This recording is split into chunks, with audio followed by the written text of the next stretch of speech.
Hare Krishna devotees. Hare Krishna అండి అందరికీ.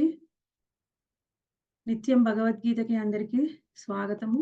ముందుగా మనం ఒకసారి జగన్నాథ్‌ని ప్రే చేసుకొని క్లాస్ స్టార్ట్ చేసుకుందాము.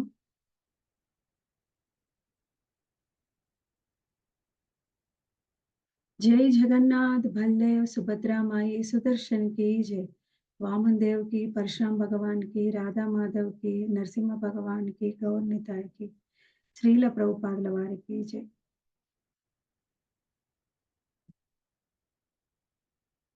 ఓం అజ్ఞానతిమిరాంధస్య జ్ఞానాంజనశలాకయా చక్షురున్మిళితం యేన తస్మై శ్రీగురవే నమః। నమా ఓం విష్ణుపాదాయ కృష్ణప్రేష్టాయ భూతలే శ్రీమతే భక్తివేదాంత స్వామిన్ ఇతి నామినే। నమస్తే సారస్వతే దేవే గౌరవాణి ప్రచారిణే నిర్విశేష శూన్యవాది పాశ్చాత్యదేశతారిణే। జయ శ్రీ కృష్ణ చైతన్య ప్రభో నిత్యానంద శ్రీ అద్వైత గదాధర శ్రీవాసాది గౌర భక్త వృంద। హరే కృష్ణ కృష్ణ కృష్ణ హరే హరే, హరే రామ రామ రామ హరే హరే।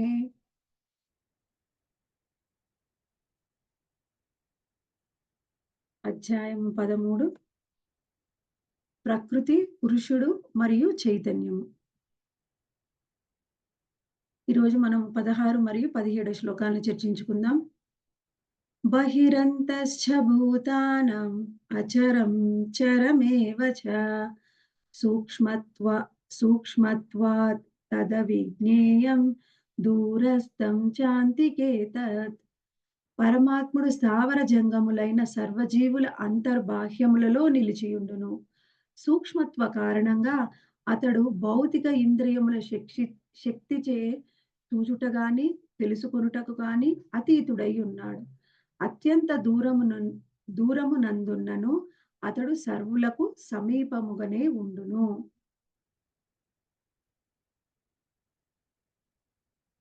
అవిభక్తం చ భూతేషు విభక్తామివ చ స్థితం భూతః భర్తృ చ తజ్ఞేయం గ్రసిష్ణు ప్రభవిష్ణు చ।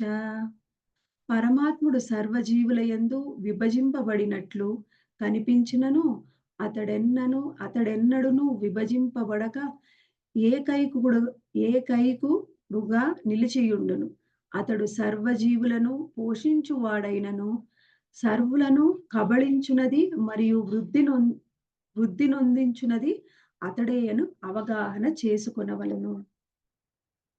మనం ఈరోజు 16 మరియు 17 శ్లోకాల్ని చర్చించుకోబోతున్నాము। ఇక్కడ మనకి 16వ శ్లోకంలో ఏం చెప్తున్నారండి? బహిరంతశ్చ భూతానాం అంటే బహిర్ మరియు అంతశ్చ భూతానం అంటే బయట మరియు లోపల ఉన్నవాడు ఎవరు? శ్రీకృష్ణ భగవానుడు ఎలా ఉన్నాడు? బయట మరియు లోపల ఉన్నవాణ్ణి గురించి మనం అర్థం చేసుకోబోతున్నాం। బయట మరియు లోపల అంత వ్యాపించి ఉన్నది ఎవరు? పరమ సత్యం।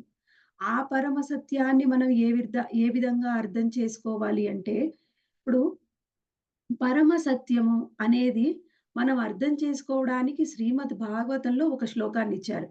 అదేమిటంటే యదంతి తత్వవిదస్తత్వం యజ్ఞానమద్వయం బ్రహ్మేతి పరమాత్మేతి భగవానితి శబ్దతే। బ్రహ్మేతి పరమాత్మేతి భగవానితి శబ్దతే అంటే మనకున్న జ్ఞానాన్ని అనుసరించి మనం భగవంతుణ్ణి అర్థం చేసుకుంటాం। ఏ విధంగా? బ్రహ్మేతి పరమాత్మేతి భగవానితి శబ్దతే। బ్రహ్మేతి అంటే ఎవరైతే భగవంతుణ్ణి బ్రహ్మంగా అంటే నిరాకార బ్రహ్మంగా అర్థం చేసుకుంటారో వారు అందరికంటే తెలివి తక్కువ వారు। ఎవరైతే తెలివి తక్కువ కలిగి ఉంటారో భగవంతుణ్ణి వాళ్ళు బ్రహ్మంగా పరబ్రహ్మంగా అర్థం చేసుకుంటారు। ఎవరైతే అంతకంటే కొంత ఉన్నతంగా ఆలోచిస్తారో వారు భగవంతుణ్ణి పరమాత్మగా అర్థం చేసుకుంటారు। పరమాత్మ అంటే ఎలా? పరమాత్ముడు భగవంతుడి యొక్క ఆయన భగవంతుడి యొక్క ఒక అంశ, ఒక రూపం, ఒక విస్తారం. అటువంటి పరమాత్మ ప్రతి ఒక్క జీవంలో కూడా, ప్రతి ఒక్క జీవిలో కూడా ప్రతిరూపంగా నిలిచి ఉంటాడు. ఇంకా మనము జ్ఞానాన్ని ఉపయోగిస్తే అప్పుడు మనం భగవంతుడిని శ్రీకృష్ణ భగవానుడిగా అర్థం చేసుకోవచ్చు. ఆయనే భగవానుడు. అంటే పరమ సత్యం ఏమిటి? వ్యక్తి రూపం. పరమ సత్యాన్ని వ్యక్తి రూపంగా ఎవరు అర్థం చేసుకుంటారో అది అన్నిటికంటే ఉన్నతమైన అవగాహన. ఇప్పుడు ఆ విధంగా అర్థం చేసుకున్న వాళ్ళు మాత్రమే అసలైన సత్యాన్ని అర్థం చేసుకుంటారు. ఏ విధంగా అసలైన సత్యాన్ని, పరమ సత్యాన్ని అర్థం చేసుకోవాలి అని స్వయంగా శ్రీల ప్రభుపాదుల వారు భాష్యంలో వివరిస్తూ ఉన్నారు. ఎలా అర్థం చేసుకోవాలి అంటే, ఈ బ్రహ్మం, పరమాత్మ మరియు భగవానుడు. అంటే మనము సూర్యరశ్మి, సూర్యగోళము, సూర్యదేవుడు. ఆ విధంగా మనం అర్థం చేసుకోవాలి. ఇప్పుడు ఈ సూర్యరశ్మి, సూర్యగోళము, సూర్యదేవుడిలో మనకి చూడడానికి వేరువేరుగా ఉన్న వాళ్ళ శక్తి అనేది మనం చూసినప్పుడు మనకి పై అవగాహన చేసుకుంటే ఒకే విధంగా కనిపిస్తుంది. ఎందుకంటే సూర్యరశ్మి అనేది ఒక వేడి. ఆ వేడి అనేది సూర్యరశ్మిలో ఉంటుంది, సూర్యగోళంలో ఉంటుంది, సూర్యదేవుల్లో కూడా ఉంటుంది. ఇప్పుడు మనము పరబ్రహ్మాన్ని ఆ పరమ సత్యాన్ని నిరాకార బ్రహ్మంగా అర్థం చేసుకుంటే, మనకు కనిపించే సూర్యరశ్మినే భగవంతుడు అని భావించడం అవుతుందనమాట. ఇప్పుడు భగవంతుల్లో ఉండే లక్షణాలే పరబ్రహ్మంలో ఉంటాయి. సూర్యదేవుడిలో ఉండే లక్షణాలే సూర్యరశ్మిలో కూడా ఉంటాయి. కానీ సూర్యరశ్మి వేరు. అంతకంటే మనం ఉన్నతమైన అవగాహన చేసుకుంటే సూర్యగోళం నుంచి వేడి వస్తుంది అని అర్థం చేసుకోవచ్చు. కానీ మనము భౌతికంగా చూస్తే సూర్యరశ్మిని అవగాహన చేసుకోగలం. కానీ సూర్యగోళాన్ని అర్థం లేము. కానీ అర్థం చేసుకోవడానికి భౌతికంగా అర్థం చేసుకోగలం. కానీ మనం వెళ్లి తాకలేము, పట్టుకోలేము, అర్థం చేసుకోలేము. ఇప్పుడు ఎవరైతే ఆ విధంగా చెయ్యాలి అంటే వాళ్ళకి శక్తి వేరే విధంగా ఉండాలి. వాళ్ళ శక్తి ఉన్నతంగా ఉంటే వాళ్ళు వెళ్లి సూర్యగోళం వరకు వెళ్ళగలరు. కానీ సూర్యగోళం వరకు వెళ్ళినా కానీ లోపల ఉన్న ఆ సూర్యగోళంలోకి ప్రవేశిస్తేనే ఆ సూర్యదేవుడి గురించి మనం అర్థం చేసుకోగలం. అంటే దాని శక్తి ఎలా ఉండాలి? ఆ శక్తి ఇంకా మనకి ఉన్నతంగా ఉండాలన్నమాట. ఉన్నతమైన శక్తి ఉంటేనే ఆ సూర్య దేవుడి గురించి మనం అర్థం చేసుకోగలం. అంటే ఇక్కడ మనం అర్థం చేసుకోవాలి. బ్రహ్మ సంహితలో గూడా మనకి బ్రహ్మదేవుడు వివరిస్తున్నాడు. పంతాస్తు కోటి శతవత్సర సంప్రగమ్యం. అంటే ఆ సూర్యదేవుడు మనకి ఎంత దూరంలో ఉన్నాడు అంటే 9,00,00,000 మైళ్ళ దూరంలో ఉన్నాడు. ఆ సూర్యగోళం మనకి 9,00,00,000 మైళ్ళ దూరంలో ఉంది. ఇప్పుడు మన అవగాహనని అంతవరకు పెంచుకుంటేనే మనం సూర్యగోళం గురించి అర్థం చేసుకోగలం. ఇప్పుడు తర్వాత సూర్యగోళంలోకి ప్రవేశించే శక్తి సామర్థ్యాలు కనుక మనకు ఉంటే, ఆ శక్తి అనేది విభిన్నమైనది. ఆ శక్తి మనకున్న శక్తి లాంటిది కాదు. అది ఎంతో అత్యున్నతమైన శక్తి. ఆ విధంగా మన శక్తి సామర్థ్యాలు ఉంటే అప్పుడు మనం సూర్యగోళంలోకి ప్రవేశిస్తే సూర్యదేవుడి గురించి మనం అర్థం చేసుకోగలం. కానీ పరమ సత్యాన్ని అర్థం చేసుకునే విధానము సూర్యరశ్మి గురించే భౌతికంగా చూస్తేనే ఇన్ని విధాలమైన భేదం ఉన్నప్పుడు, అటువంటి పరమ సత్యాన్ని మనము బ్రహ్మేతి పరమాత్మేతి భగవానితి శబ్దతే. అంటే నిరాకార బ్రహ్మము, మనలో ప్రతి ఒక్కరిలో ఉండే పరమాత్మ మరియు స్వయం భగవానుడిని అర్థం చేసుకోవాలి అంటే, మన అవగాహన అనేది ఇంకా విభిన్నంగా ఉండాలి.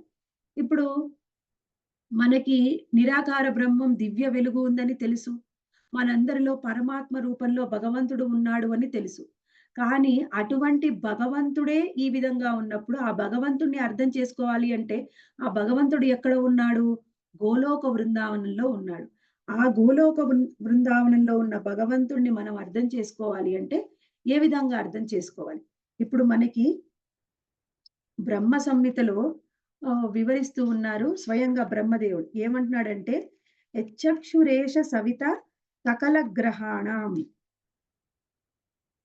ఇక్కడ యచ్చక్షురేష సవిత సకల గ్రహాణం. సవిత అంటే మనకి సూర్యదేవుడు రాజు. సకల గ్రహాలకి కూడా రాజు అయినటు వాడు. రాజా సమస్త సురమూర్తిర శేషచేజ యస్యాజ్ఞయా భ్రమతి సంవృత కాలచక్రం. అంటే అటువంటి సూర్యగోళంలో ఉన్న సూర్యదేవుడు కూడా తన యొక్క కక్షలోనే కొంచెం ఒక అంగుళం కూడా అటు ఇటు కదలకుండా తిరుగుతూ ఉంటాడు. అయితే అటువంటి సూర్యదేవుడు ఏ విధంగా తిరుగుతూ ఉన్నాడు? అంటే ఇక్కడ చెప్తూ ఉన్నారు. యస్యాజ్ఞయ భ్రమతి సంవృత కాలచక్రం. యస్యాజ్ఞయ అంటే ఎవరి ఆజ్ఞతోనైతే మొత్తము సూర్యదేవుడు ఆయన పరిభ్రమిస్తూ ఉన్నాడో ఆయనే గోవిందుడు. గోవిందం ఆదిపురుషం తమహం భజామి. ఆయన యొక్క ఆజ్ఞ మేరకే, గోవిందుడి యొక్క ఆజ్ఞ మేరకే సూర్య భగవానుడు కూడా తన యొక్క కక్షలో నిరంతరం పరిభ్రమిస్తూ ఉన్నాడు. ఇప్పుడు మనం చూసుకుంటే ఆయనే గోవిందుడని మనకు బ్రహ్మదేవుడు చెప్తూ ఉన్నారు.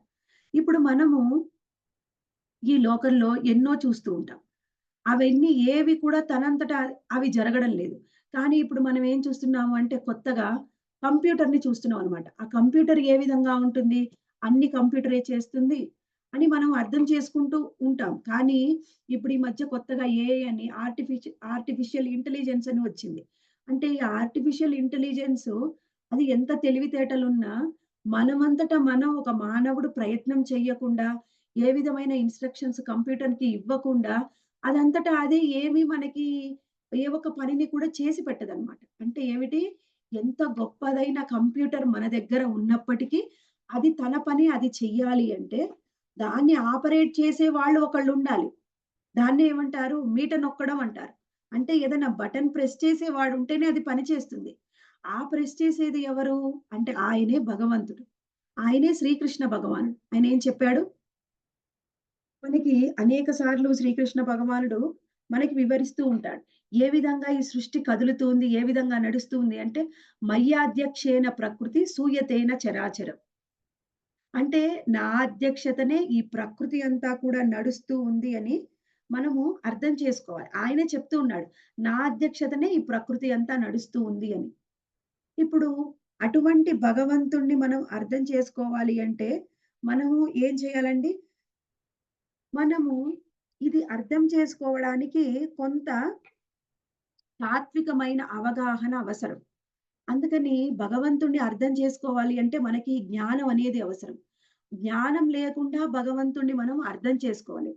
అందుకనే ఇప్పుడు మనము మొన్న 12 8-12 శ్లోకాల్లో తెలుసుకున్నాం. ఏం చెప్తున్నారక్కడ? ఏ విధంగా మనం జ్ఞానం పొందాలి అని జ్ఞానం యొక్క లక్షణాలను వివరించారు. అందులో ఏం చెప్తున్నారండి? అమానిత్వం, అదంబిత్వం, అహింస, క్షాంతిరార్జవం అని ఇక్కడ మనకి ఒక 5 శ్లోకాలనిచ్చారు. అందులో జ్ఞానం పెంపొందించుకోవడానికి వివిధమైన లక్షణాలను వివరించారు. ఆ విధమైన లక్షణాలతోని ముందు మనము జ్ఞానం పెంపొందించుకోవాలి. జ్ఞానం పెంపొందించుకుంటేనే భగవంతుడిని గురించి అర్థం చేసుకోగలం. ఎప్పుడైతే జ్ఞానాన్ని ఎలా పొందాలో చెప్పిన తర్వాత, జ్ఞానం దేనికోసం పొందుతాము? జ్ఞానం యొక్క లక్ష్యం ఏమిటి? జ్ఞేయము. ఆ జ్ఞేయాన్ని మనం అర్థం చేసుకోవాలి. అందుకని ఇప్పుడు మనకి 15, 16, 17 శ్లోకాల్లో ఏం వివరిస్తున్నారు? జ్ఞేయం గురించి వివరిస్తున్నారు. ఆ జ్ఞేయం ఏమిటి? స్వయంగా శ్రీకృష్ణ భగవానుడు భగవంతుడు. జ్ఞానం పెంపొందించుకోవడానికి మనం సాధన చేసినప్పుడు, ఆ జ్ఞానం యొక్క లక్ష్యమైనటువంటి జ్ఞేయాన్ని శ్రీకృష్ణ భగవానుడిని మనం అర్థం చేసుకోగలం. అది ఏ విధంగా అర్థం చేసుకోవచ్చు? అనేది ఇప్పుడు మనం ఈ శ్లోకంలో తెలుసుకుంటూ ఉన్నాం. అయితే ఇప్పుడు మనం అర్థం చేసుకోవచ్చు. మరి ఈ జ్ఞేయము అంటే ఏమిటి? భగవంతుడు. ఆ భగవంతుడిని మనం అర్థం చేసుకోవాలి అంటే, ఇప్పుడు మనం ఎక్కడ ఉన్నాం? భౌతికమైన లోకంలో ఉన్నాం. ఈ భౌతికమైన లోకం ఏ విధంగా ఉంది? అంటే మొత్తము కూడా తమస్సు. తమస్సు అంటే ఏమిటి?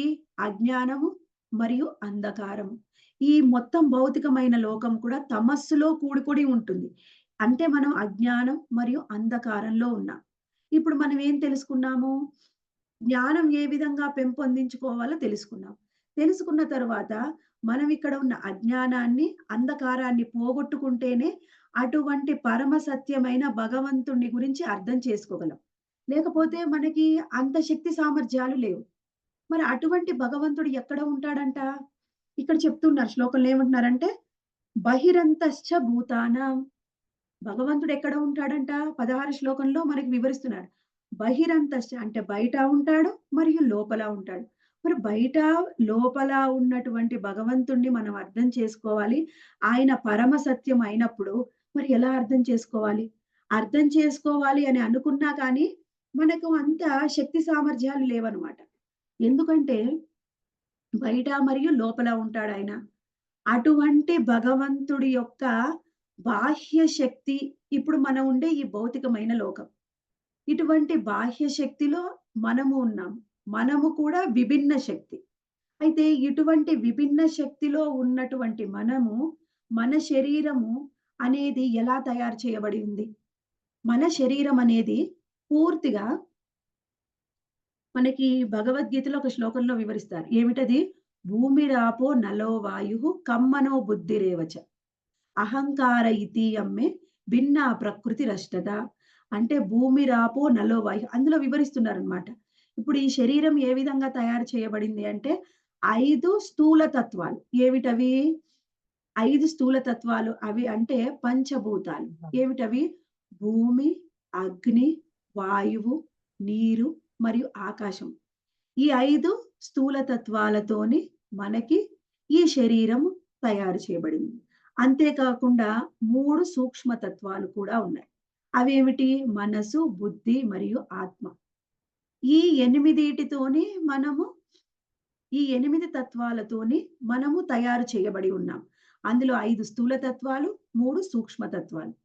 ఈ 3 సూక్ష్మ తత్వాలు, ఈ 5 స్థూల తత్వాలు కూడా భగవంతుడి యొక్క విభిన్నాంశ. అంటే భగవంతుడి యొక్క బాహ్య శక్తి. బాహ్య శక్తితోని మనము తయారు చేయబడి ఉన్నాం. అంటే ఇక్కడ మనము ఒకటి అర్థం చేసుకోవాలి. ఏమిటి అంటే భగవంతుడుతో శక్తితోని మనము తయారు చేయబడ్డాము. అయితే మనలో ఇప్పుడు భగవంతుడు బయట ఉన్నాడు, లోపల ఉన్నాడు. మనము ఈ 5 తత్వాలతో తయారు చేయబడినప్పుడు, భగవంతుడు మన లోపల, బయట ఉన్నాడు. అటువంటి భగవంతుడిని మనం అర్థం చేసుకోవాలి అంటే ఏ విధంగా అర్థం చేసుకోగలం? ఇప్పుడు మన భగవద్గీతలో శ్రీకృష్ణ భగవానుడు చెప్తున్నాడు. మనకు భాష్యంలో శ్రీల ప్రభుపాదుల వారు కూడా వివరిస్తున్నారు. కానీ ఇది ఎంత విన్నా కానీ మనకి అర్థం కావాలి అంటే అర్థం కాకపోవచ్చు. మరి అర్థం కావాలి అంటే మనం ఏం చేయాలి? మనని మనము పవిత్రం చేసుకోవాలి. ఎప్పుడైతే మనని మనం పవిత్రం చేసుకుంటామో, అప్పుడే మనం ఆ భగవంతుడిని అర్థం చేసుకోగలం. ఇప్పుడు భగవంతుడెవరు? పరమ సత్యము. ఆయన ఎంతో పవిత్రమైన వాడు. మరి అటువంటి పవిత్రమైన భగవంతుడిని మనం అర్థం చేసుకోవాలి అంటే, మనం ఎంత పవిత్రంగా ఉండాలి? పవిత్రత అనేది ఎలా వస్తుంది? మనం పవిత్రంగా ఉంటేనే అర్థం చేసుకుంటాం. మరి అటువంటి పవిత్రత అనేది ఎలా వస్తుంది? మనకి ఒక జీవి యొక్క లక్ష్యం ఏమిటి? ఒక జీవి ఎందుకోసము తన జీవితమంతా కృషి చేయాలి అనేది మన శ్రీమద్ భాగవతంలో చూస్తే మనకి వృషభదేవుడు చెప్పాడు. ఒక జీవి అనేది ఏ విధంగా ఉండాలి అంటే, మీరు ఈ విధంగా ఉండండి అని తన పుత్రులకి ఆయన జ్ఞానాన్ని ఇస్తూ ఉన్నాడనమాట. ఏ విధమైన జ్ఞానాన్నిచ్చాడు? మీరు జ్ఞానం పొందాలి అంటే, ఆ పరమ సత్యాన్ని అర్థం చేసుకోవాలి అంటే, మీరు ముందుగా తపస్సుని ఆచరించండి అని చెప్పారు. తపస్సుని ఆచరించడం వల్లనే మనని మనం పవిత్రం చేసుకుంటాము. అప్పుడే ఆ భగవంతుడిని అర్థం చేసుకోగలం. మరి ఏమిటి ఆ విధమైన తపస్సు? మనకి తెలిసారు. మనకి ఇస్కాన్ సంప్రదాయంలో చెప్పారు. శ్రీల ప్రభుపాదుల వారు ఏం చెప్పారంటే, మినిమమ్ 4 నియమాలు పాటించండి. అది అప్పుడు మనల్ని మనం పవిత్రం చేసుకోవడానికి మనం మొదటి అడుగు వేసినట్టు. అవేమిటి? మాంసాహారం తీసుకోవద్దు, మద్యపానం స్వీకరించకూడదు, మళ్ళీ మత్తు పదార్థాలు స్వీకరించకూడదు, అభద్ర స్త్రీ సంగం చెయ్యకూడదు. అప్పుడు మనని మనం పవిత్రం చేసుకోవడానికి మొదటి అడుగు మన అడుగు వేస్తేనే, అప్పుడు కొంత మనం పవిత్రం అయితేనే, అప్పుడు మన సాధన అనేది మొదలుపెడితే, అప్పుడు మనం పవిత్రమవుతాం. లేకపోతే ఎలా పవిత్రమవుతాం? కానీ కొంతమంది ఎన్ని సార్లు విన్నప్పటికీ మాంసాహారాన్ని కూడా వదిలిపెట్టలేకపోతున్నారనమాట. అప్పుడు అసలు మనం పవిత్రం చేసుకోవడం అనేది ప్రాసెసే ఆ ప్రక్రియనే ప్రారంభం కాకపోతే, మనం ఎప్పుడు పవిత్రం కాము. అంటప్పుడు ఆ పవిత్రమైన భగవంతుడిని మనం ఎప్పటికీ అర్థం చేసుకోలేము. అందుకని ముందుగా మన ప్రాసెస్ 4 నియమాలతోని ప్రారంభించాలి. ప్రారంభించిన తరువాత మనం పవిత్రం చేసుకోవాలి అంటే మనం ఏం చేయాలి? అప్పుడు మనకి శ్రీకృష్ణ భగవానుడు చెప్తూ ఉన్నాడు. భగవద్గీతలో ఏమన్నాడంటే, "తేషాం అంతగతం పాపం." మనలో ఉన్న పాపాన్ని మనం అర్థం చేసుకుంటేనే, అప్పుడు మనం ఒక అడుగుని ముందుకు వేయగలం. అయితే ఈ పవిత్రం అనేది ఏ విధంగా చెయ్యాలి? దానికి సాధన అనేది అవసరం. సాధన ఉన్నప్పుడే ఇది సాధ్యం. అయితే మనకి ఈ పాపాత్ములము మనం ఈ పాపం నుంచి దూరం చేసుకోవాలి అంటే, మనకొక శ్లోకంలో చెప్పారు. నమాం దుష్కృతినో మూఢ ప్రపద్యంతే నరాధమ. అంటే ఏమిటి? మనము నమాం దుష్కృతినో మూఢ. దుష్కృతులు మరియు సుకృతుల గురించి మనకి వివరించారు. తర్వాత మనకు అధ్యాయంలో అది ఇంకా చాలా డీటెయిల్డ్‌గా వస్తుంది. దుష్కృతులు మరియు సుకృతులు. అంటే ఏమిటి? మనం దుష్కృతి అంటే తప్పు చేయడం. సుకృతి అంటే దుష్కృతి అంటే పాపం చేయడం. సుకృతి అంటే పుణ్యం చేయడం. అంటే మనం ఏం చేస్తున్నామంటే, మనము ఈ లోకంలో ఉన్నవాళ్ళు ఎవరైనా సరే, ఈ రెండిట్లో ఏదో ఒకటి చేస్తారు. అది దుష్కృతి అయినా, సుకృతి అయినా. ఒకవేళ మనం పాపం చేస్తే మనం దుష్కృతులము. ఒకవేళ పుణ్యం చేసుకుంటే మనం సుకృతులము. మరి పాపం అంటే ఏమిటి? మనకు ఉన్న తెలివితేటల్ని, జ్ఞానాన్ని, నైపుణ్యాన్ని, మన ధనాన్ని అన్నిటిని కూడా పాపం చేయడానికి ఉపయోగిస్తాం. వాళ్ళే దుష్కృతులు.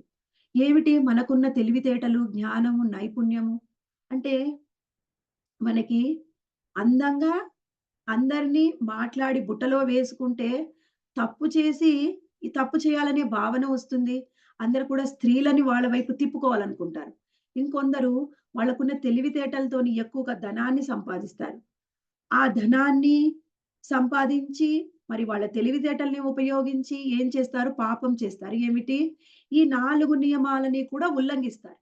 4 నియమాలని ఉల్లంఘించడం కోసము మన తెలివితేటలు, శక్తి సామర్థ్యాలు ఉపయోగిస్తే వాళ్ళు దుష్కృతులు.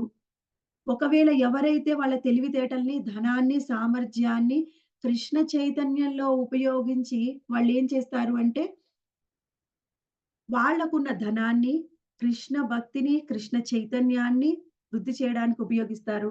వాళ్ళకున్న జ్ఞానాన్ని, లేకపోతే వాళ్ళకున్న కళని, నైపుణ్యాన్ని కృష్ణ భక్తిని, కృష్ణుడికి సేవ చేయడానికి ఉపయోగిస్తూ ఉంటారు. ఆ విధంగా మనం ఉపయోగిస్తేనే అప్పుడే మనము కృష్ణ భక్తిలో మనని, కృష్ణ చైతన్యంలో మనని మనం ఉంచుకుంటాం. ఆ విధంగా ఉంచుకోవడం ద్వారానే అప్పుడేం జరుగుతుంది? మనని మనం పవిత్రం చేసుకోవడానికి ప్రయత్నం చేస్తాం. పవిత్రం చేసుకోవడానికి మనం ప్రయత్నం చేస్తే అప్పుడు మనం పవిత్రమైతేనే ఆ పరమ సత్యాన్ని గురించి మనం అర్థం చేసుకోగలం. ఇక్కడ ఇంకా కృష్ణుడు ఏం చెప్తున్నాడు? బహిరంతశ్చ భూతానం చరం అచరమేవ చ. బయట ఉన్న, లోపల ఉన్న ఆ భగవంతుడిని అర్థం చేసుకోగలం. మనని మనం పవిత్రం చేసుకున్నప్పుడే. మనకి,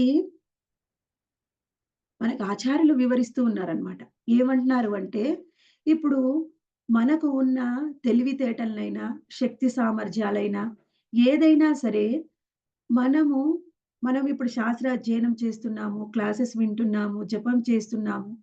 మీరు ఏమైనా చెయ్యనివ్వండి. మీరు యజ్ఞయాగాలు చెయ్యండి, ఏవైనా చెయ్యండి. కానీ మనం చేసే ఈ సాధన వలన మనము హరిని అర్థం చేసుకోకపోతే, మనము చేసే ప్రతి సాధన కూడా అది అంతా కూడా నిరుపయోగమే. ఏమిటి అంటే బూడిదలో పోసిన పన్నీరుతో సమానం అన్నమాట. బూడిదలో పోసిన పన్నీరుతో ఎప్పుడు సమానమవుతుంది? మనం ఆచరించే ఏ ధర్మమైనా, అది వర్ణాశ్రమ ధర్మమైనా, అదేమిటి పతివ్రత ధర్మమైనా, ఏదైనా ధర్మాన్ని మనం ఆచరిస్తున్నాము. కానీ దాని వల్ల హరిని అర్థం చేసుకోకపోతే, మనం చేసే సాధన అంతా కూడా నిష్ప్రయోజనము. అంతా కూడా బూడిదలో పూసిన పన్నీరే. ఇక్కడ ఏం చెప్తున్నారు శ్రీకృష్ణ భగవానుడు?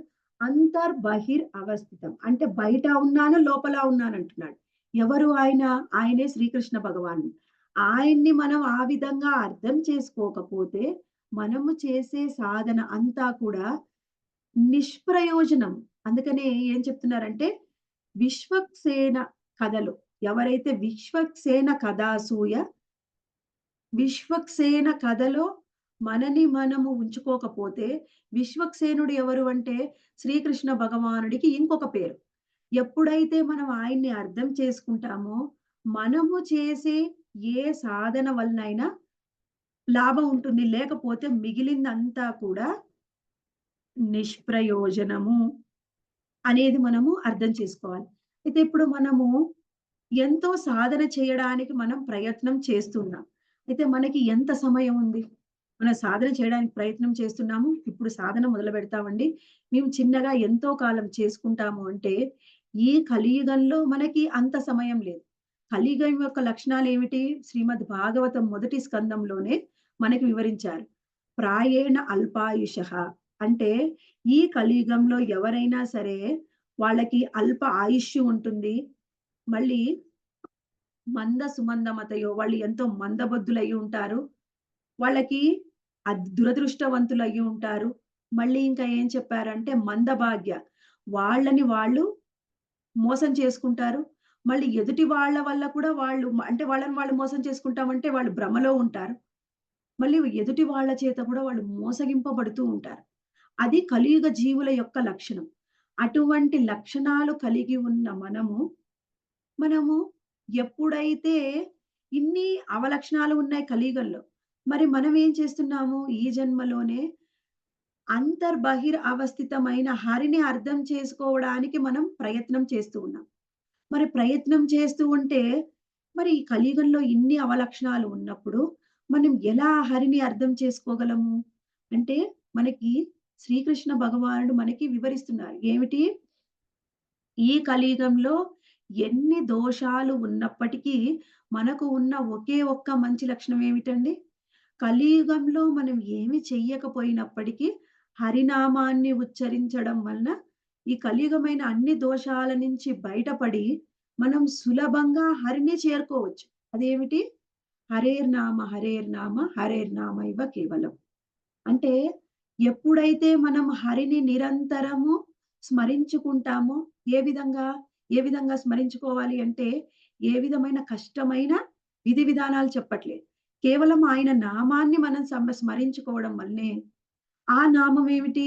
మనకి శ్రీల ప్రభుపాదుల వారు ఎన్నో సార్లు వివరించారు. అదే నామాన్ని మనకి స్వయంగా చైతన్య మహాప్రభు చెప్పారనమాట. ఈ కలియుగంలో జనులు ఉద్ధరింపబడాలి అంటే ఉన్నటువంటి ఏకైక మార్గం ఏమిటి? ఏమిటి మాతాజీ ఆ మార్గం? హరే కృష్ణ. హరే హరే కృష్ణ కృష్ణ మహామంత్రోచ్చరం హరినామ సంకీర్తన హరే నామ హరేర్నామైవ కేవలం కలైనాస్యవ నాస్యవ ఆ నామం నాస్యవ చెప్పండి మాతాజీ. గతిరన్యత్. హరే కృష్ణ కృష్ణ కృష్ణ కృష్ణ హరే హరే రామ హరే రామ రామ హరే హరే రామ. రామ రామ రామ హరే హరే. ఎప్పుడైతే మనము ఈ విధంగా భగవంతుణ్ణి అర్థం చేసుకుంటామో, అప్పుడే అంటే ఇప్పుడు మనం ఏం చేయాలి? మరియు బహిర్ అవస్థితమైనటువంటి భగవంతుణ్ణి అర్థం చేసుకోవాలి అంటే, ఆయనే పరమ సత్యము. ఆ పరమ సత్యాన్ని అర్థం చేసుకోవాలి అంటే మనం పవిత్రం అవ్వాలి. పవిత్రం అవ్వాలి అంటే మనం తపస్సుని ఆచరించాలి. ఆ తపస్సు ఏమిటి? మనము 4 నియమాలు చెప్పుకున్నాం. 4 నియమాలు అది ఒకటి మొదటి మెట్టు. తరువాత మనం ఏం చేయాలి? ఇంకా తపస్సు ఏమిటి? మన శరీరాన్ని మనము కొంచెంగా, కొంచెమైనా కానీ ఇబ్బంది పెట్టుకోవడానికి సిద్ధంగా ఉండాలి. తపస్సు అంటే ఏమిటి? ఏదైనా ఉన్నతమైన లక్ష్యాన్ని సాధించడం కోసము మనని మనము కొంతగా కష్టపెట్టడం, ఇబ్బంది పెట్టడం. అదేమిటి? ఇప్పుడు మనం చెప్పుకున్నాం. కలియుగంలో మనని తరించేది హరినామం. అయినప్పుడు హరినామాన్ని జపించాలి అంటే ఏమిటి? ఉదయమే లేవాలి. ఇంతకుముందు అందరం కూడా మనకిష్టమైనప్పుడు మనం లేసేవాళ్ళం. ఇప్పుడు ఉదయమే లేసి కాసేపు ఆయనని హారతిచ్చి, ఆయనకి మంగళహారతి చేసి, ఆయన నామాన్ని జపించుకోవడం. అంటే ఇది అనేది ఒక ప్రాసెస్. దీన్ని అనేది మనము ముందుగా మొదలుపెట్టాలి. ఎంతగా? మనం ఎంతో కొంత మనకు సాధ్యమైనంతగా మనం మొదలుపెడితే, అప్పుడు మనలో ఉన్న అనర్థాలు పోయినప్పుడు, అప్పుడు అంతర్బహిరవస్థితమైనటువంటి శ్రీకృష్ణ భగవానుడిని మనము అర్థం చేసుకోగలం. అంతకుముందు మనము అర్థం చేసుకోవాలి అంటే, అది సాధ్యమైన విషయం కాదనమాట. ఇక్కడ మనకింకా ఏం వివరిస్తున్నారు అంటే, ముఖ్యంగా మనం అర్థం చేసుకోవాలి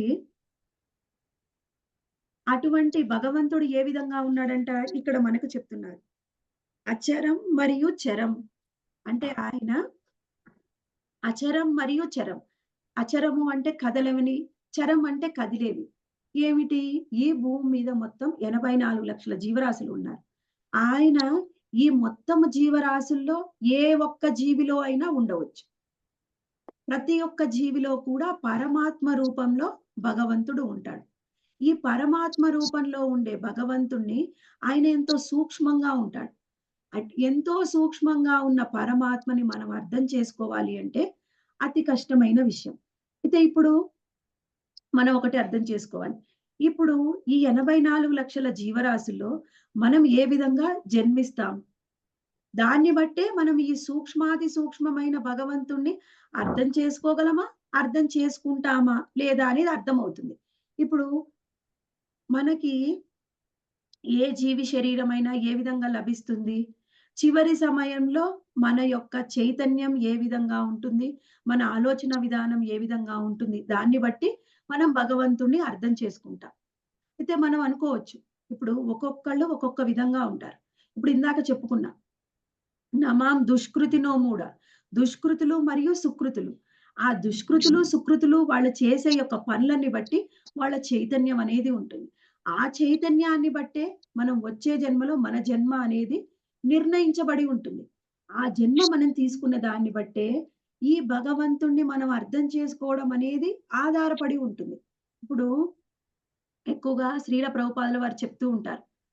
ఇప్పుడు మనము కనుక ఈ జన్మలో కేవలం పుట్టాము, మరణించాము. అలా జన్మిస్తే దాన్ని సూకర జన్మ.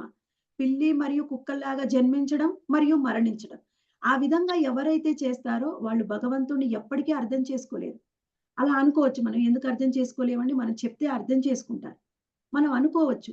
మనం ఒక జంతువుని వదిలిపెట్టండి. ఒక మనిషి కూడా వాళ్ళ యొక్క చైతన్యాన్ని బట్టే అర్థం చేసుకుంటారు. లేకపోతే ఇప్పుడు మనం అందరికీ కూడా చెప్తూ ఉన్నాం. ఎన్నో సార్లు భగవద్గీత, గీతా జ్ఞాన్ కోర్స్ చేస్తే స్టార్టింగ్‌లో అందరూ వింటారు. ఒక 5, 6 చాప్టర్‌లు వినగానే సగం మంది పోతారు. ఒక 10%, 20% తగ్గుతారు. ఇంకొక 5, 6 చాప్టర్‌లు కాంగానే ఇంకొక 20% తగ్గుతారు. పూర్తిగా 18 అధ్యాయాలయ్యేలోపు ముందుగా ఎంతమంది జాయిన్ అయ్యారో అంతమందిలో 20% ఉంటారు. ఇక మనం భక్తి వృక్ష స్టార్ట్ చేసేలోపు ఆ ఫస్ట్ స్టార్ట్ చేసిన వారిలో 10-20% మిగులుతారు.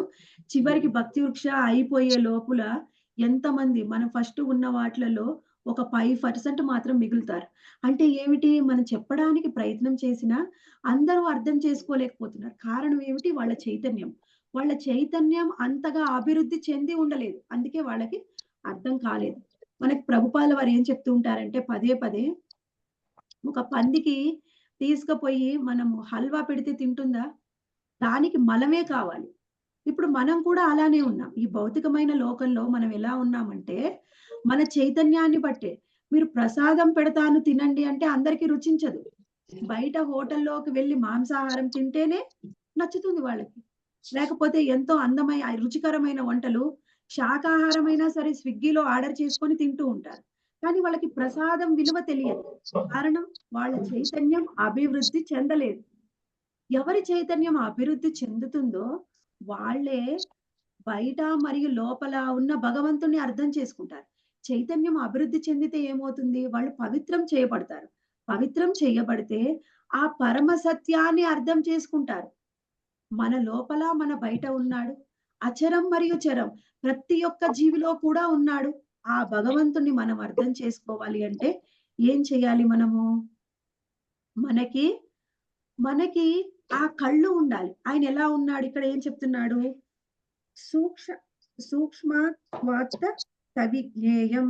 అంటే సూక్ష్మంగా ఉన్నాడు. అతి సూక్ష్మంగా ఉన్న అతన్ని మనము చూడాలి అంటే ఏం చేయాలి?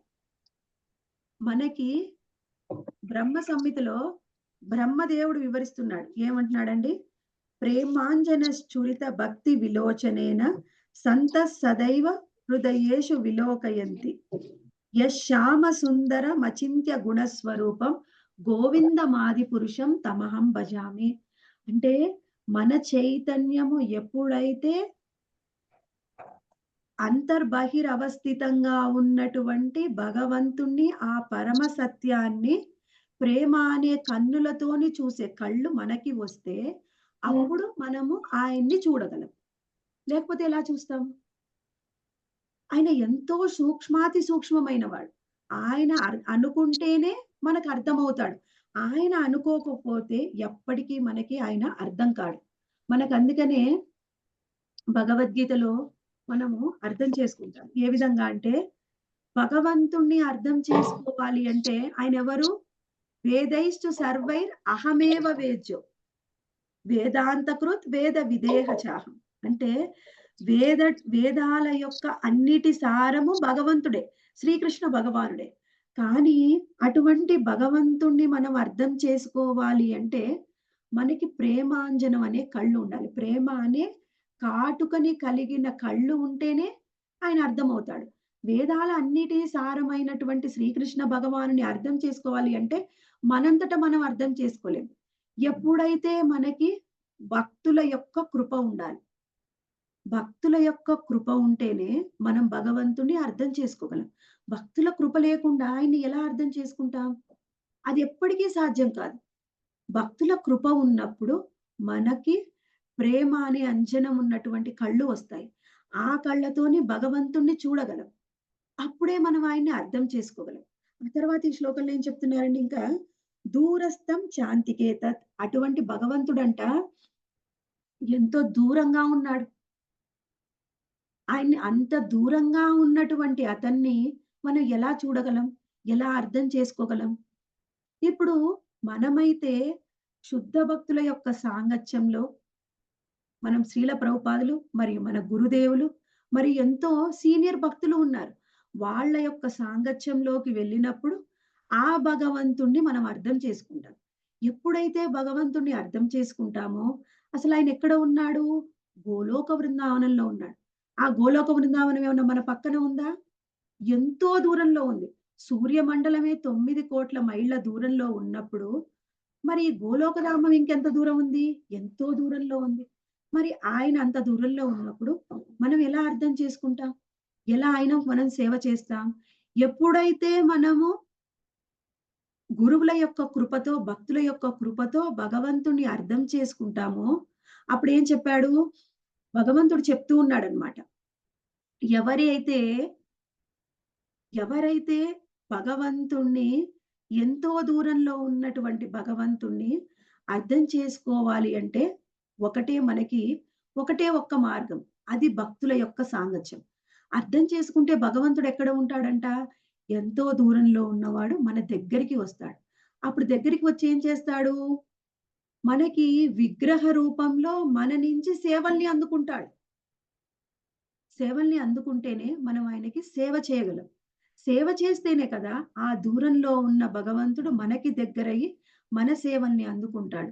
ఎంతో సూక్ష్మమైన వాణ్ణి బయట మరియు లోపల అంతర్బహిత్ అవస్థితమైన ఆ భగవంతుణ్ణి, ఆ పరమ సత్యాన్ని చరం మరియు అచరంలో పరమాత్మ రూపంలో ఉన్న ఆ భగవంతుణ్ణి మనం అర్థం చేసుకోవాలి అంటే ఏం చేయాలి? మనకి ప్రేమాంజనం అనే కళ్ళు ఉండాలి. శుద్ధ భక్తుల్ని ఆశ్రయించాలి. అప్పుడే ఆయన్ని మనం అర్థం చేసుకోగలం అని మనకి 16వ శ్లోకంలో వివరిస్తున్నాడు. మరి 17వ శ్లోకంలో ఏం చెప్తున్నాడు ఇక్కడ? అవిభక్తం చ భూతేషు విభక్తమివ చ స్థితం భూతర్భర్తు చ తదే జ్ఞాయం గ్రహిష్ణు ప్రభవిష్ణు చ. అవిభక్తం అంటే విభజింపబడినది. ఏం విభజింపబడిందంట? భూతేషు అవిభక్తంచ భూతేషు అంటే అటువంటి భగవంతుడు పరమాత్మ రూపంలో ప్రతి ఒక్కరిలో కూడా విభజింపబడి ఉన్నాడు. ఆయన ఎలా ఉన్నాడు? భూతేషు అంటే సర్వజీవుల యందు ఉన్నాడు. అటువంటి భగవంతుడు ఏ విధంగా ఉన్నాడు చూడ్డానికి మనకి? విభక్తమివ చ స్థితం అంటే ఆయన ఎన్నో అంశాలుగా విభజింపబడి ప్రతి ఒక్కరిలో నిలిచి ఉన్నట్లుగా మనకి కనిపిస్తుంది. అందువలన భగవంతుడు పూర్తిగా విభజింపబడిపోయాడా? దానికి మనకి ఉదాహరణ చెప్తూ ఉన్నారు శ్రీల ప్రభుపాదుల వారు తన భాష్యంలో. ఏం చెప్తున్నారు అంటే, ఇప్పుడు సూర్యుడు ఎక్కడ ఉన్నాడు అంటే పూర్తిగా మనకి ఎన్నో కోట్ల దూరంలో, వేల కోట్లు, 9,000 కోట్ల దూరంలో ఉన్నాడు. అంత దూరంలో ఉన్నటువంటి సూర్య భగవానుడు మనకి మిట్ట మధ్యాహ్నం సమయంలో ఏం చేస్తామండి మనము? ఎన్నో కుండల్ని పెట్టామనుకోండి. కుండల్ని పెడితే ప్రతి కుండలో కూడా ఆయన ప్రతిబింబం కనిపిస్తుంది. ప్రతిబింబం కనిపించినప్పుడు ఆయన్ని మనం ప్రతి కుండలో చూసినంత మాత్రాన అది ఎన్ని పెడితే అది.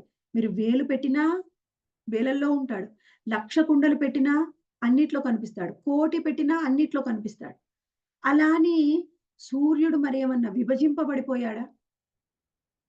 అంటే ఆయన విభజింపబడిపోవడం వల్ల అలా కనిపిస్తున్నాడా? లేదు. ఆయన అన్నిట్లో కనిపించినా మళ్ళీ అక్కడే ఉన్నాడు. స్థిరంగా ఉన్నాడు. స్థితమై ఉన్నాడు. ఆయనేం విభజింపబడలేదు. అలానే స్థిరంగా నిలిచి ఉన్నాడు. అలాగే భగవంతుడు కూడా. భగవంతుడు పరమాత్మ రూపంలో ప్రతి జీవిలో ఉన్నప్పటికీ ఆయనేమి విభజింపబడలేదు. ఆయన ఏ విధంగా ఉన్నాడు? ఒకే, ఒకే భగవంతుడు సూర్యుడు ఏ విధంగా ప్రతి కుండలో మనకి కనిపిస్తూ ఉన్నాడో, అలాగే భగవంతుడు కూడా మనకి కనిపిస్తూ ఉన్నాడు.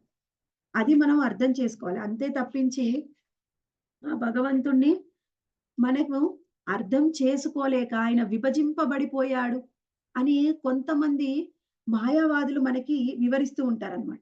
అలా మనం అర్థం చేసుకుంటే ఎప్పటికి కూడా మనం ఆయన్ని అర్థం చేసుకోలేం. ఇక్కడ మనకు అర్థం చేసుకోవడానికి భగవంతుణ్ణి కొన్ని విధానాలు మనకు ఆచార్యులు ఇస్తున్నారు. ఇక్కడ ఏం చెప్తున్నారండి? ఈశ్వర సర్వభూతానాం హృద్యేశే అర్జున తిష్టతి. అంటే నేను ప్రతి ఒక్కరి యొక్క హృదయంలో కూడా నేను ఉన్నాను. ఏ విధంగా ఉన్నాను? అంటే ప్రతి ఒక్కరి హృదయంలో నేను కొలువై ఉన్నాను. అయితే ఆ హృదయంలోనే ఉన్నాడు భగవంతుడు అని మనం ఎలా అర్థం చేసుకోవాలి?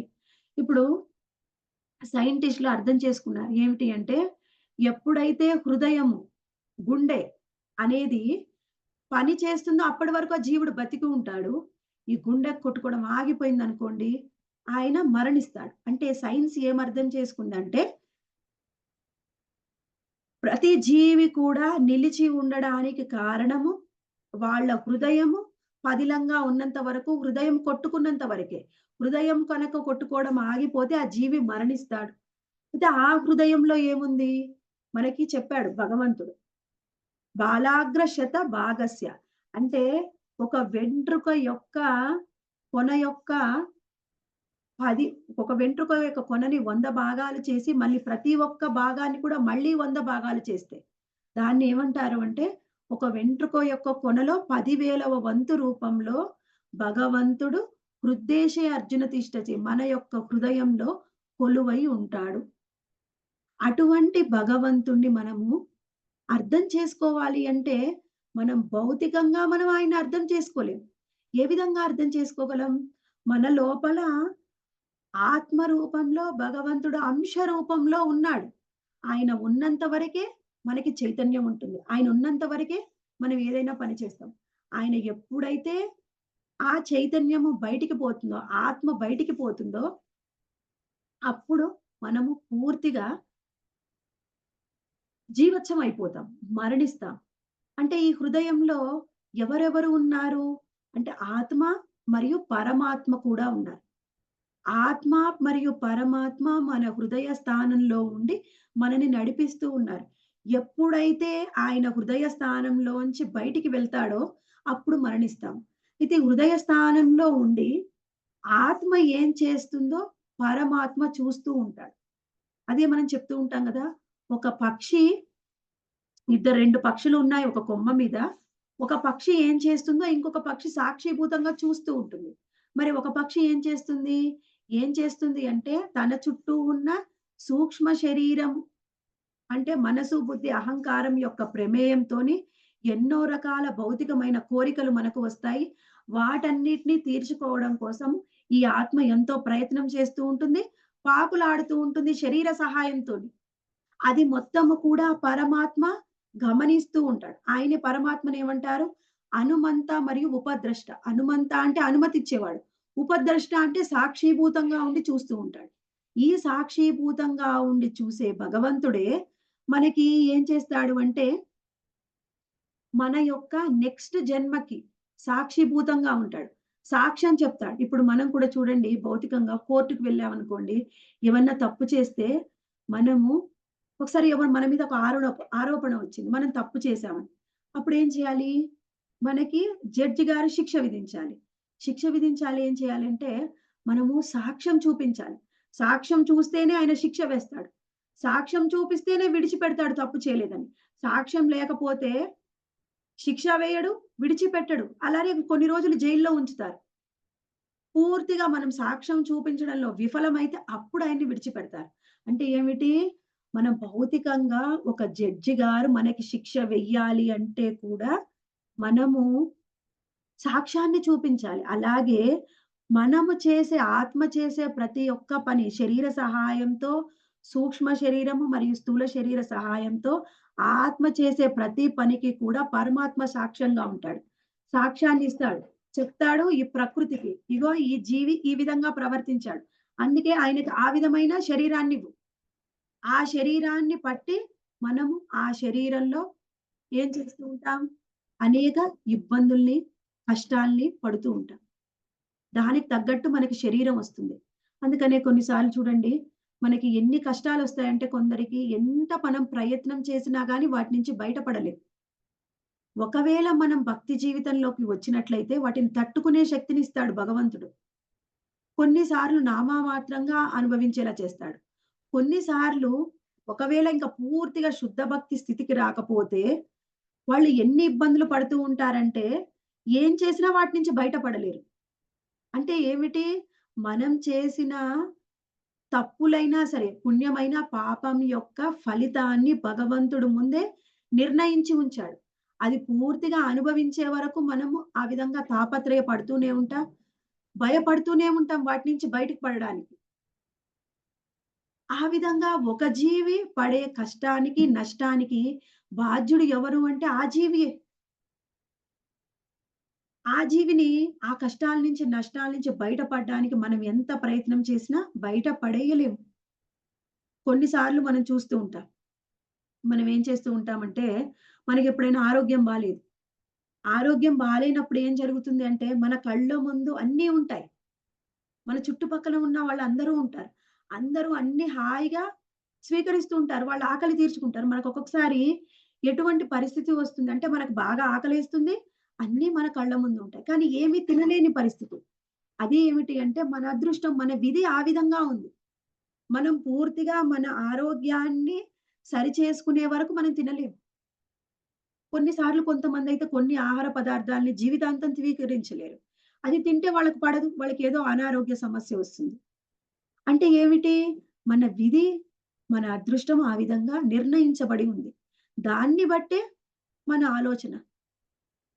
ఇప్పుడు దాన్ని బట్టే మన సూక్ష్మ శరీరం. దాన్ని బట్టే మనం చేసే కర్మలు. ఇప్పుడు అందుకనే ఏం చెప్తారు? స్వయంగా శ్రీకృష్ణ భగవానుడు ఏం చెప్తాడంటే, ఒకవేళ నీ కర్మానుసారము మనము అనుభవించవలసిందే కనుక మనకు ఉంటే, భగవంతుడు ఏం చేస్తాడంటే, మత్త స్మృతిర్జ్ఞానం అపోహనంచ. అంటే ఏమిటి? భగవంతుడు మన లోపలనే ఉన్నాడు. నేను భగవంతుడి యొక్క సేవకుడిని అని మనని మనం మర్చిపోయేలాగా చేస్తాడు. మర్చిపోతే ఏం చేస్తాం మనము? మనకిష్టమైనట్టుగా ప్రవర్తిస్తూ ఉంటాం. మనం భగవంతుడి సేవకులమని మర్చిపోయాం. ఎందుకు మర్చిపోయాం? అంటే భగవంతుడు పరమాత్మ రూపంలో మన లోపల ఉండి మనకి ఇన్‌స్ట్రక్షన్స్ ఇస్తూ ఉంటాడు.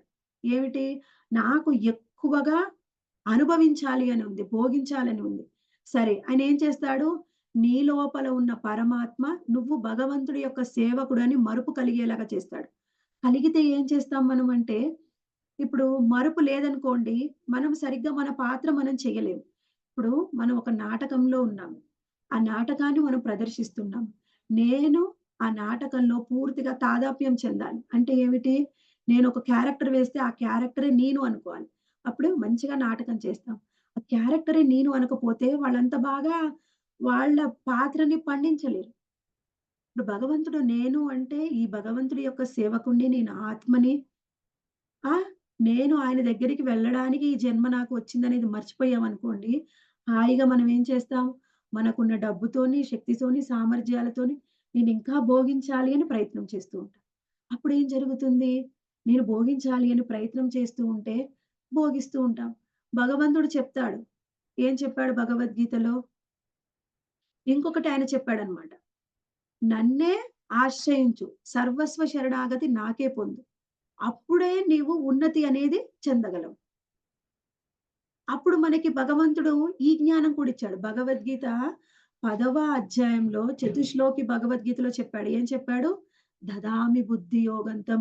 నీ మనసు ఎలా ఉంటుంది? నీకు బుద్ధినిస్తా. నువ్వు భగవంతుడిని చేరుకోవడానికి ప్రయత్నం చేసి, నువ్వు సాధన చేస్తే, నీకు సరియైన బుద్ధినిస్తాను ఆయన్ని చేరుకోవడానికి.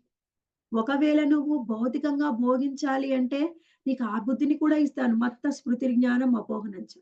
అంటే మనం ఏం కోరుకుంటున్నాం? మనం ఏం చేయాలనుకుంటున్నాం? అదే మనల్ని నడిపిస్తుంది.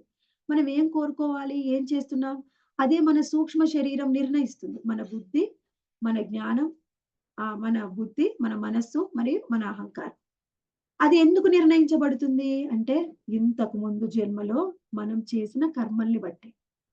అయితే ఇయన్నీ ఇలానే జరిగితే మరి మన చేతుల్లో ఏమీ ఉండదా? అంటే మన చేతుల్లో కూడా ఉంటుంది. భగవంతుడు చెప్పాడు. ఒకవేళ నువ్వు నీ చైతన్యాన్ని అభివృద్ధి చేసుకోవడానికి కనుక నువ్వు ప్రయత్నం చేశావనుకో, అప్పుడు భగవంతుడు మనకి సహాయం చేస్తాడు. పరమాత్మ రూపంలోనే ఉండి మనకి సహాయం చేస్తాడు. కానీ మనము ప్రయత్నము అనేది ప్రారంభించాలి. ప్రయత్నం అనేది ప్రారంభించకపోతే అది ఎలా మనము భగవంతుడిని చేరుకుంటాం? ఇక్కడ ఏం చెప్పారండి ఇంకా? భగవంతుడు ప్రతి ఒక్కరిలో కూడా ఉంటాడు. ఏ విధంగా? పరమాత్మ రూపంలో ఉంటాడు. అయితే ఇక్కడ ఇంకా ఒక విషయాన్ని చెప్తున్నా. ఆ పరమాత్మ రూపంలో ఏ విధంగా ఉన్నాడు? అంటే మనకి బ్రహ్మ సంహితలో వివరిస్తున్నారు. అండాంతరస్థ పరమాణు చయాంతరస్థం. అంటే ప్రతి ఒక్క అణువులో, పరమాణువులో నేనే ఉన్నాను.